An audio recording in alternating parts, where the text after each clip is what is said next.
The 49ers and the Cardinals got together in an unlikely battle of unbeatens. And this is a different 49ers team than what we've seen when they've got injuries piling up. Right. Because when they've had injuries piling up, both in 2020 and 2024, they don't win. They still find a way to win despite the fact that they have an ever-growing list of injuries. They got to worry about Nick Bosa's knee now. It's possibly an ACL. Ugh. Mac Jones was banged up. Yeah. Just like one after the other after Holy the other. cow. But they pull out the last-second win, 16-15 over the Cardinals. Yeah, I mean, the ultimate hang-in-there game. I mean, this was that. The Cardinals controlled the first half of the football game. The 49ers defense couldn't get off the field. I mean, at one point, I believe the Cardinals had like 16 minutes of possession, and the 49ers were at like a minute of possession, and we were like far into the second quarter, right?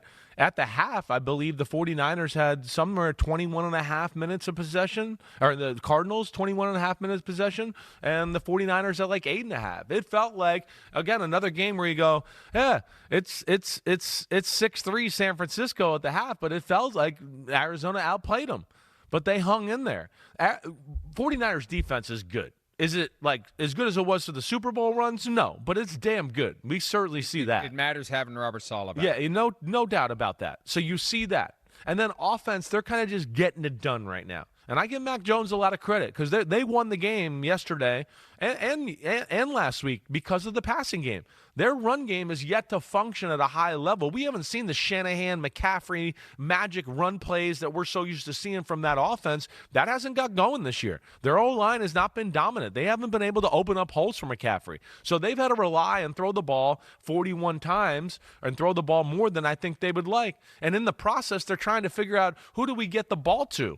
And Shanahan's a master at featuring one guy, and right now he's featuring Ricky Pearsall. He's the guy.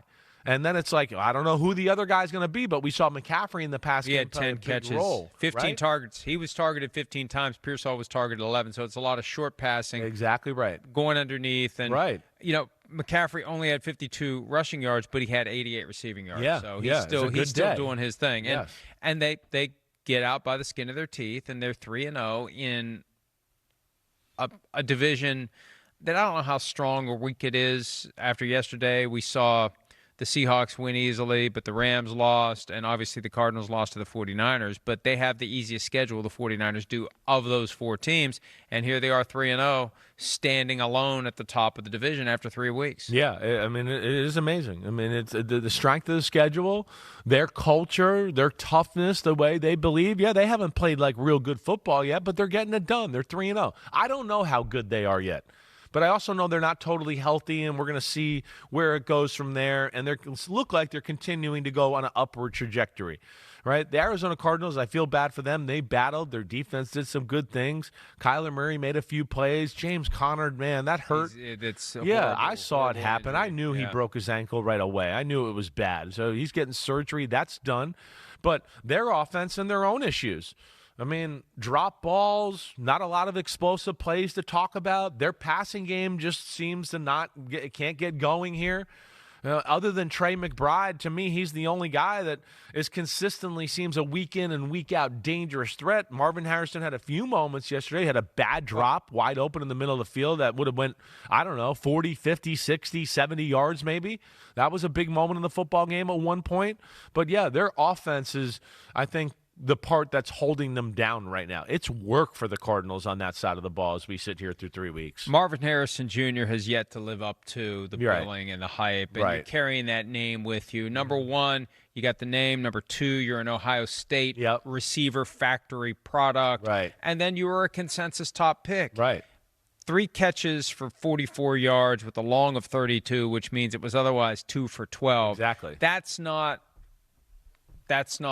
why you drafted him there. Right. All the things that Marvin Harrison supposedly brought to the table. And like just to couple it up too, like just with their offense, they're up, 15-13 late in the football game. And Kyler Murray throws a crossing route to Zay Jones on a 3rd and 9. And Upton Stout DB for the 49ers makes a nice play breaking up the ball, but like Zay Jones had the ball in both hands. He kind of tucks it away, and then as he goes to the ground, Stout gets his hand in there and kind of knocks it out, and he drops it. That was a moment right there where if they catch the ball, the game's over. I mean, it's over. The 49ers, I believe, have one more timeout. That's it.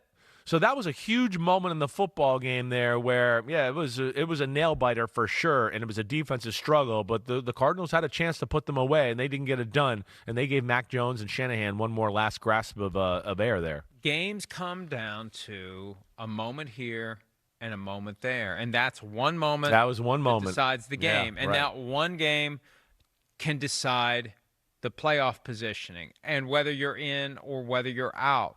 And if the Cardinals could have stolen that game in Santa Clara, how much differently they would be feeling about their prospects. Right. If we put up the graphic and the Cardinals were on there as one of the remaining unbeaten teams, we'd be like, what the hell, the Cardinals? Yeah, right. And I still am impressed because I wasn't impressed with their first 2 wins because the Saints, blah. Yeah. And the Panthers, although the Panthers Yeah. the Panthers made the Falcons look like a junior high team yesterday. But the Cardinals impressed me by almost winning. But almost doesn't matter. That was a lost opportunity by the Cardinals to seize control of the NFC West. Hi, it's Mike Florio. Thanks for watching PFT on YouTube. Hit subscribe for the latest news and analysis from Pro Football Talk.